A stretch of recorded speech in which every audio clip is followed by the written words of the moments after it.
Headline edition, July 8, 1947. The Army Air Forces has announced that a flying disc has been found and is now in the possession of the Army. However, there have been a certain percentage of this volume of reports that have been made by credible observers of relatively incredible things. There is very compelling evidence that we may not be alone, whatever that means. There's a whole fleet of them. Look on the ASA. Look at that thing, man. American public and global public finally understands UFOs are real. Non-human, exotic origin, vehicles that have either landed or crashed.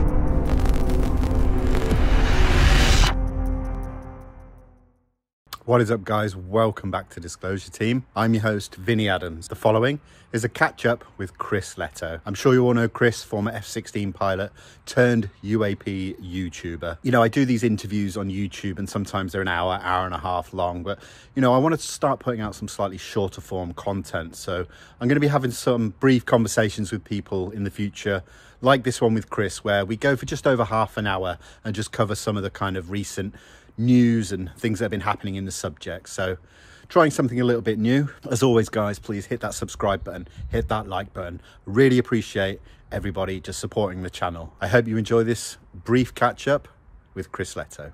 All right, Chris, how's it going, my friend? Good to have you back on the show. Hi, Vinny. Thanks for the invitation. Great to be here. My pleasure, as always, man.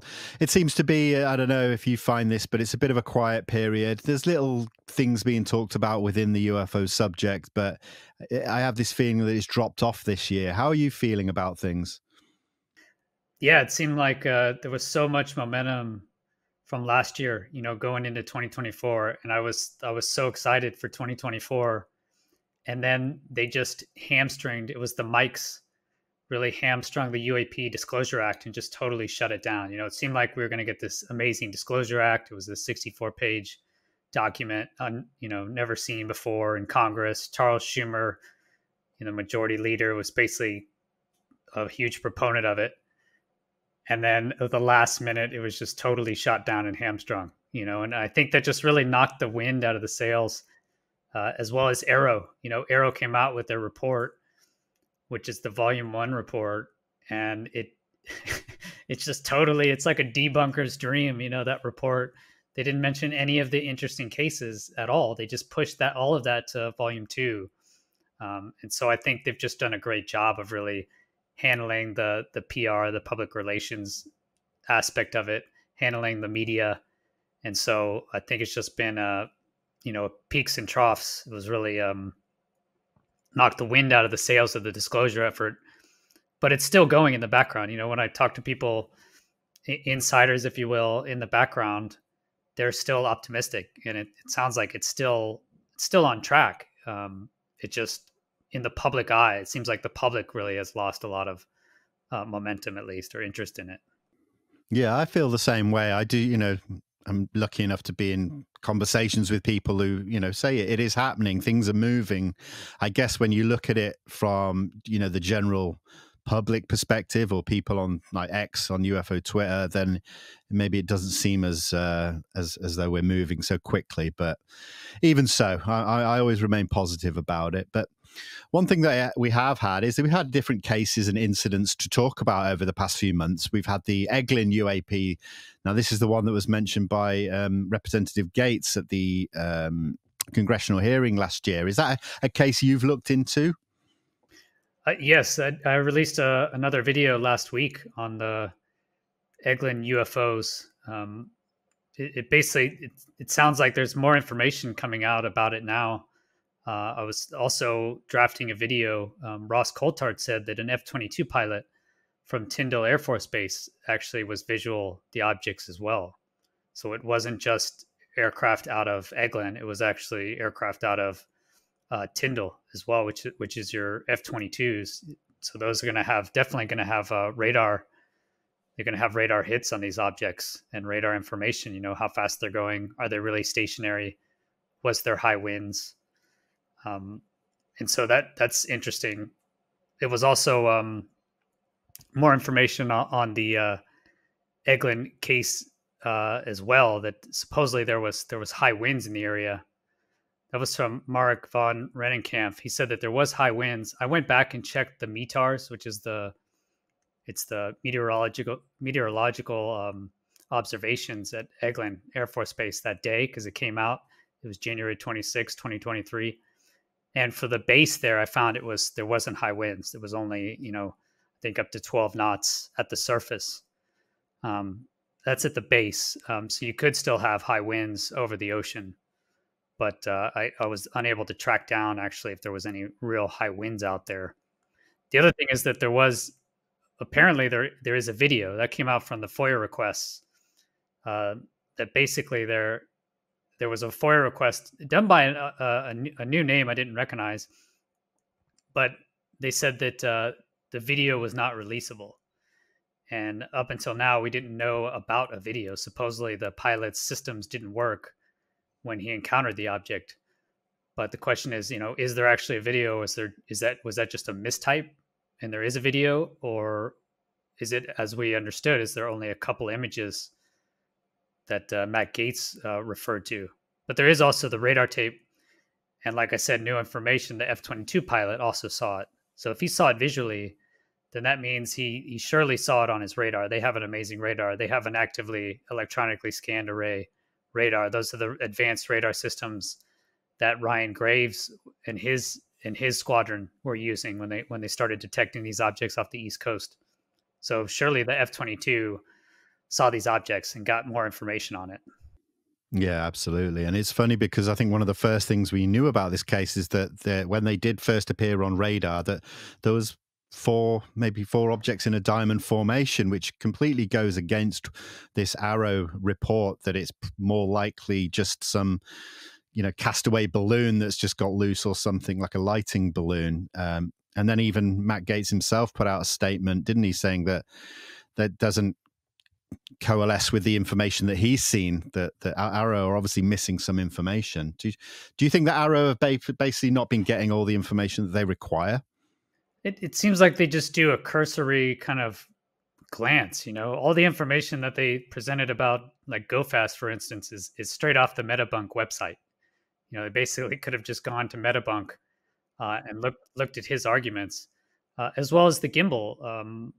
It seems like they just take the initial debugging argument and they say, yeah, this is our argument. Even though Ryan Graves, for the gimbal incident, for instance, they had radar contacts that it was inside of 10 nautical miles. He said it was 7 nautical miles away. And they had visual from multiple pilots. But like the AARO report, they haven't even presented on gimbal, but I've seen Sean Kirkpatrick saying that he just mirrors what Mick West has said, that it's a distant aircraft, a distant object, and they're just optical illusions. But that really goes against the information from the pilots, the detailed information, and from the radar systems. So it looks like they're not really getting all the data. I think they're not getting the data. They're just going off the initial cursory information and then trying to come up with mundane arguments. Like you mentioned on the Eglin case, what was interesting to me is the pilot said that there was like blurry air underneath the object. So they said it was shaped like an Apollo capsule, basically. But underneath was looked like heated air. Like it was blurry, like some sort of maybe propulsion that's holding it up. And AARO came and said it was like earthshine or something. They basically just gave a throw out mundane argument that doesn't seem to make sense, doesn't seem to jive. So I don't know. They just don't seem open-minded at all to try and consider that these could actually be, extraterrestrial objects, or these could be things that we don't understand. Yeah, it's strange, isn't it? I mean, it's sort of disheartening when we see this group, this office that was set up to do exactly what we need it to do, and it's just not coming anywhere close to it. I think Sean Kirkpatrick got so ridiculed for the time that he spent there. Do you think there's any hope going forward with AARO under new management, or do you think we should just wash our hands with it? I mean, you can always hope, but it really looks like it's gotten off to such a terrible start. I mean, it really has. From as soon as he opened his mouth, John Kirkpatrick, he's just said there's no sign of any extraterrestrial NHI at all. There's no sign of any sort of program, UFO crash retrieval program. Even though we have all of these whistleblowers, he hasn't even, in the AARO report they mentioned like Michael Herrera's story, but they don't. They just say here's a story, and that's it. They just move on. And if you look at all the posts by Lue Elizondo, it just seems like a lot of these whistleblowers, including David Grush, don't trust AARO. So if David Grush is not going to trust AARO, and he's really the only one that's really public, then it looks like it's kind of a failed effort at this point. Yeah, that's how I see it, unfortunately. But you mentioned Lue Elizondo there, and as of recording this interview, he actually gave a statement to Matt Ford on the Good Trouble show, which Matt read out yesterday on his show. So I'm going to read, it's quite a lengthy statement. If I can just bring it up, bear with me. When people first inquired about my story, the Pentagon initially confirmed my role in ATIP and the focus of its efforts. Shortly after Secretary Mattis left the department, the Pentagon changed its tune by saying all my emails had been deleted. The same emails that would substantiate not only my claims, but many of those who were part of the ATIP effort, including one of its sponsors, the late Senator Harry Reid. Later, when confronted with a FOIA request, the Pentagon denied again the existence of any email or correspondence between me and other seniors within the department, whom I regularly engaged with until the day I left the Pentagon in 2017. Recently, one of my emails was leaked by an unknown person on Reddit. This time, when the Pentagon was challenged with the existence of the email, in this case, one that described the authorized transfer of ATIP leadership responsibilities to another senior member of the department and endorsed by the Secretary of Defense front office, they were forced to admit this email existed and was not deleted as they previously claimed. Begrudgingly, when the Pentagon finally did release the email proving my role and participation in ATIP, the Pentagon decided to redact the mention of ATIP, citing FOIA exemptions. By this logic, they would also have to redact the name AARO and any other office at the Pentagon. It should also be noted that the Pentagon's mouthpiece for this is one individual within the Public Affairs Office who has been given sole authority to handle all FOIA requests involving UAPs, AARO, ATIP, and specifically me. All this information is in the public sphere and can be easily verified thanks to the works of certain private citizens fighting for increased government transparency through the FOIA process. Simply put, you and Congress continue to be lied to by a few at the Pentagon who prefer to view you and the American people as sheeple. Make no mistake, the Pentagon Public Affairs Office has a long history of feeding misinformation to certain questionable journalists to mislead the American public. And that relationship is alive and well today, and is in fact now legal through a new and disturbing policy of perception management. To add insult to injury, I was notified yesterday that there may be a personal threat against myself and several other whistleblowers formerly associated with the UAP effort for the US government. As such, I would like to make this perfectly clear to the American people.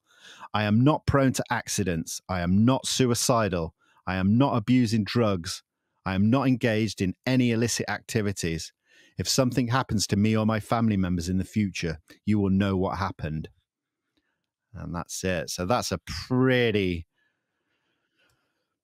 out there statement by Lue there, and this ongoing argument about Lue and his roles and that has been ongoing for so long. And I think it's come to the point where people that are kind of, let's say, against Lue will cherry pick information all day long. But, it does seem that there was an ATIP program Lue was in charge of, how official we don't know and how much funding we don't know. But if it's getting to this point now where these individuals are getting threats, it's saying there must be something to this.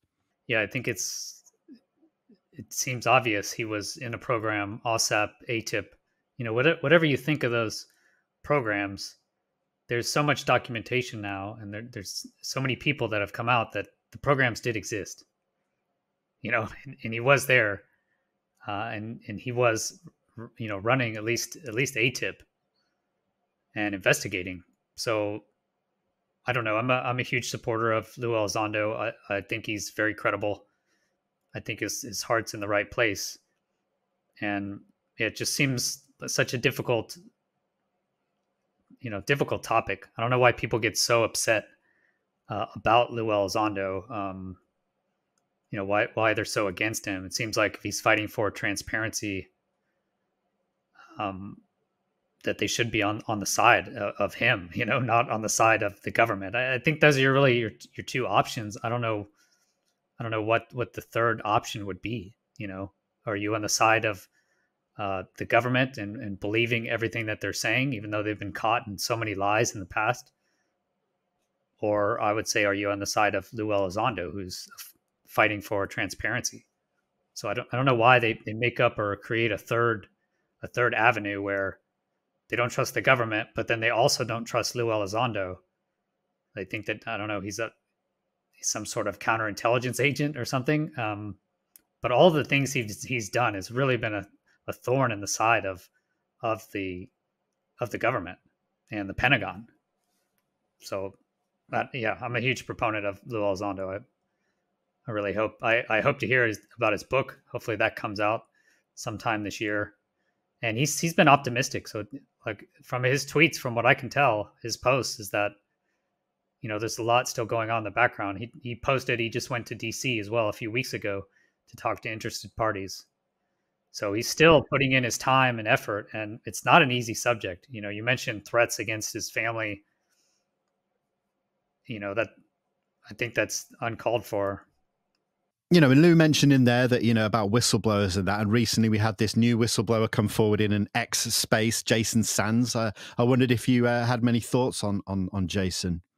Yeah, initially, when I went to try and listen to his X post, his X spaces, I couldn't find it. So I actually spent several hours and tracked down all the parts and put it together and released it, And I got a lot of flack actually from people saying, why are you releasing this? Why are you posting it? Because it looks like he's not credible.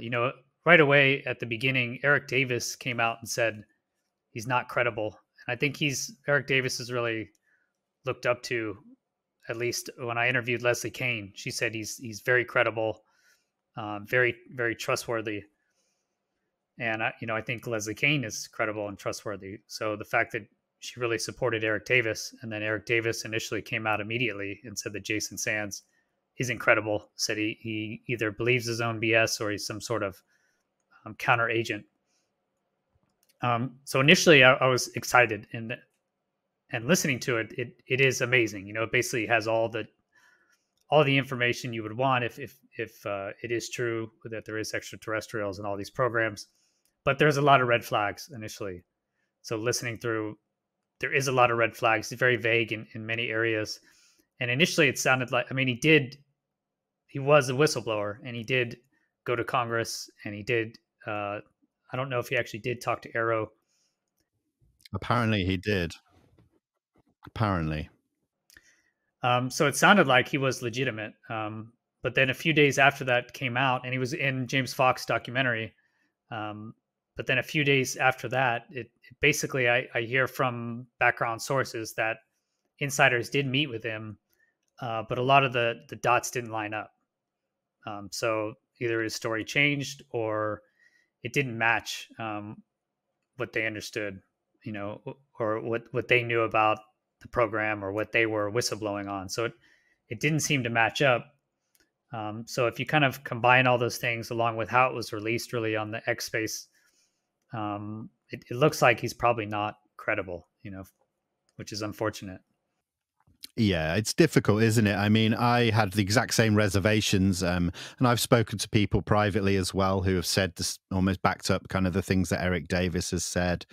But then I've actually spoken to people on the other side who say the opposite. And so for me now, I'm finding it even more difficult to know, whether it's legitimate or not. And, I think ultimately my ideal goal would be to speak with Jason directly. I think you can always, even if you don't get the answers, you get a little bit more of an impression of what these individuals are like.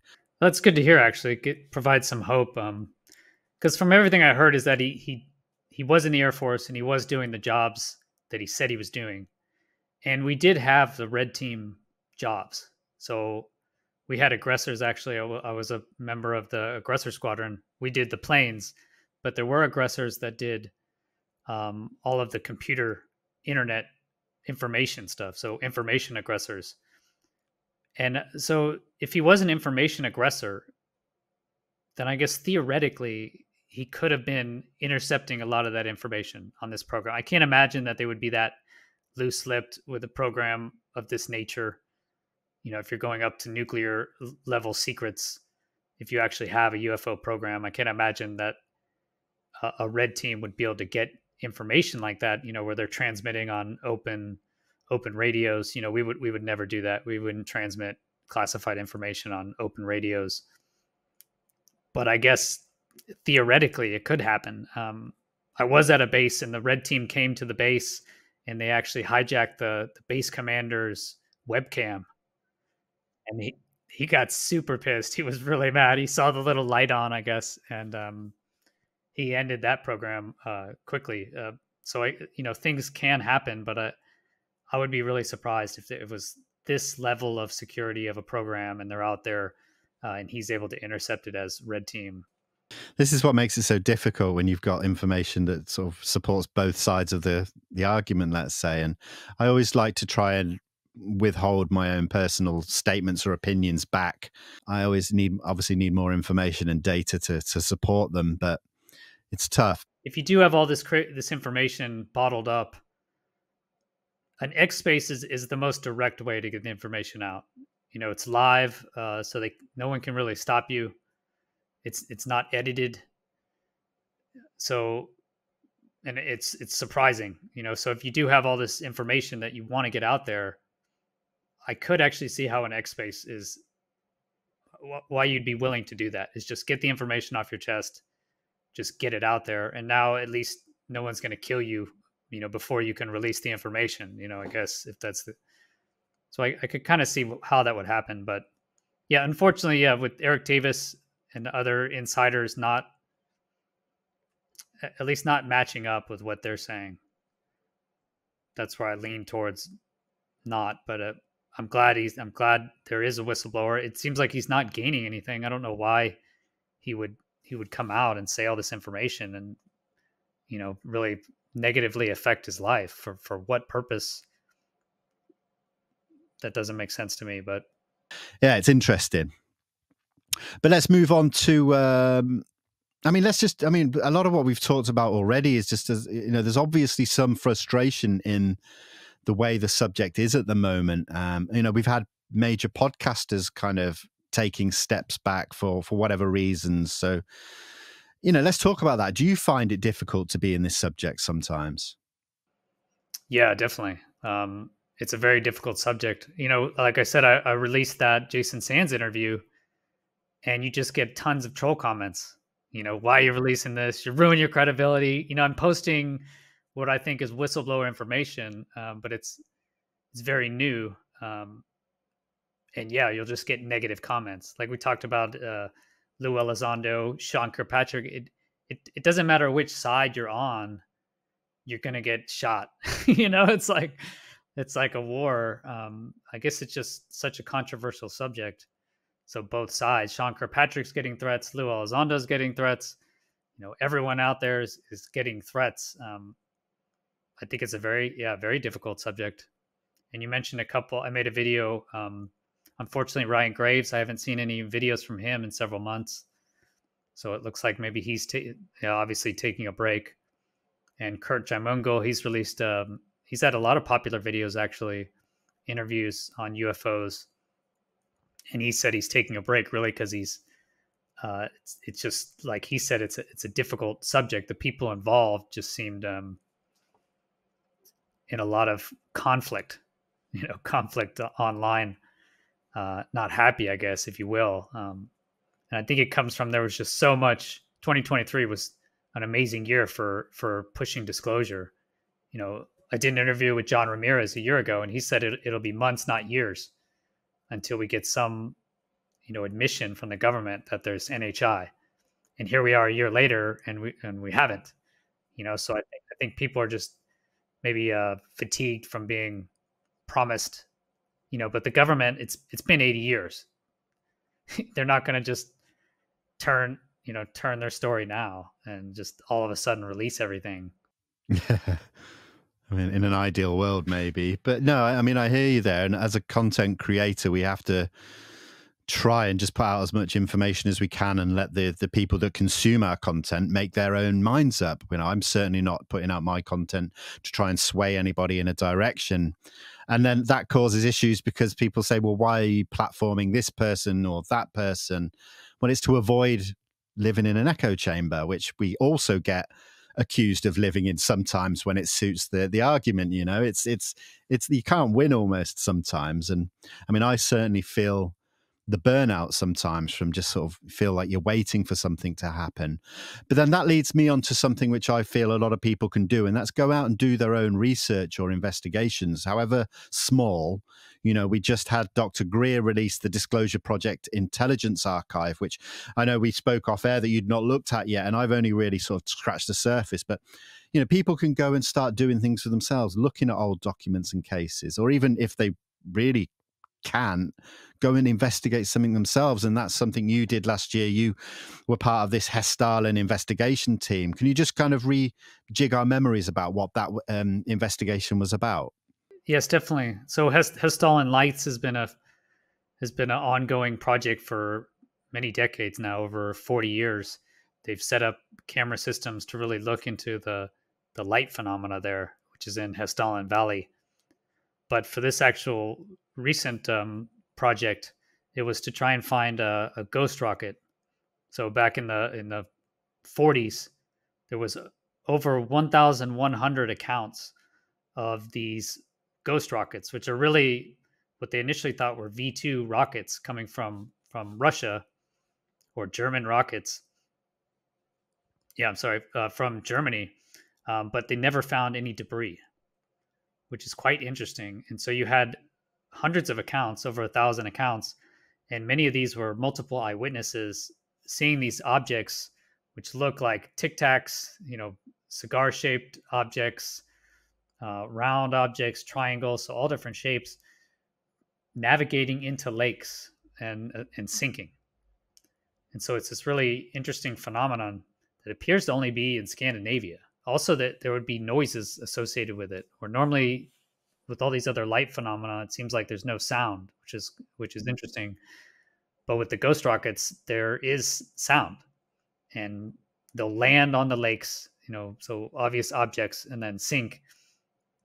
And so there was an actual case back in 1946 where what ended up being the town mayor saw this object land in Lake Djupsjön up near Hessdalen. It's about a 30-minute drive from Hessdalen village, and sink.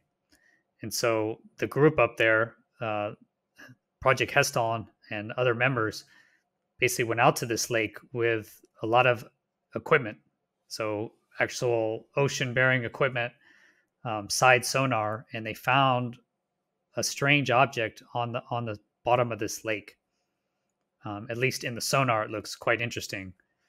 So they waited for the actual lake to freeze over, and then this past winter in February, they went there and they sent down divers to try and see if they could figure out what this object is.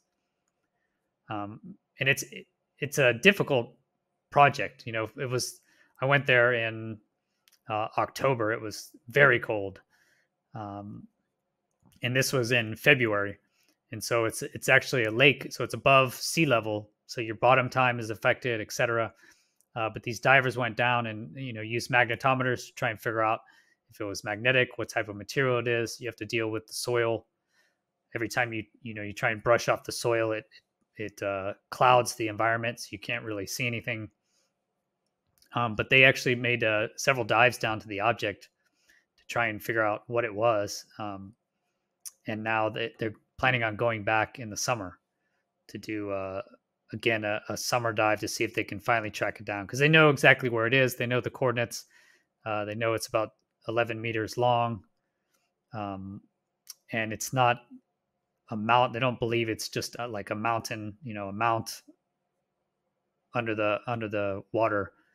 So they believe it's something interesting there, according to this professional dive team who dives all around the Baltic Sea. They've done tons of actual work on the bottom of the ocean with pipelines, etc. So the team thought it was interesting. And so that's really where they're at now, is they'll go back in the summer and hopefully do one final trip to try and figure out what this thing is. Oh, that's fascinating. I think that's the kind of thing that I can really appreciate, is people getting out there and doing that kind of work to try and get some answers on these incidents. So that's great. And kind of in the same vein, I think when I spoke to you last, or even maybe last year, you were looking, and you've done some great videos on the Turkey UFO video, and I know you'd been out there. Any more plans to continue working on that case in any shape or form? No, unfortunately, I went to Turkey. I went to the location. I tracked down neighbors of Yalcin, who was actually the guy who filmed the video. And it seems like there's just, from what I could tell, no additional leads that I could track down. The people that I did talk to, they said, yeah, there was lights there. They saw them. But there's only those videos taken by Yalcin. And so far that's pretty much it. The people there said that there were lights that they see time to time, but other than that, nothing else. It's an interesting country too. There's issues there, obviously political issues, and a lot of the people just, I could tell, did not want to talk to an American YouTuber. So unfortunately, yeah, I went there, saw it. I talked to the neighbors, and nothing else came of it. Unfortunately, it seems like the videos are what we have. Yeah, I mean, again, you've put in the work to try and kind of get some resolution, and unfortunately, like a lot of cases, you do end up hitting that final brick wall where you just can't get any further with the case. So I respect and appreciate the work that goes into that. Is there anything else, do you think, that that you've been kind of keeping an eye on? Any cases or incidents, or any future projects that you've got coming up? There is one with Carl Vibe is instituting basically a MUPAS system up in Hessdalen. So Jim Segala has these systems that you can put at your home or at any location, actually, and they detect all different types of frequencies. So they detect gamma, microwave, I believe UHF, and infrasound, as well as camera systems. So it looks like hopefully this summer, Carl will be going there, at least sending the systems to Hessdalen. And so the Hessdalen team can actually start putting out these detectors, so they can have multiple detection systems out there. So that is an interesting development. I hope to be a part of that. Yeah, that's incredible. Again, more collaboration. That's what we need in this subject for sure. And Carl's been doing great work for a long time now. So, I think I'm overdue a visit to him at some point in the next year or two. I think that would be great. Well, Chris, listen, thanks, man. This was just really a catch up to see where things are at. It is difficult at the moment, but I think what we have to do is just keep the conversation going, keep the research going, and hopefully we get more forward movement in the subject. So I appreciate you joining me, man. Excellent. Yeah, thanks for having me on. Always a pleasure. No worries, dude. And to everyone watching, as always, please make sure you go and follow Chris's channel if you don't already. Any links that we talked about in this video will be in the description below as well. But for now, guys, take care, and we'll see you soon.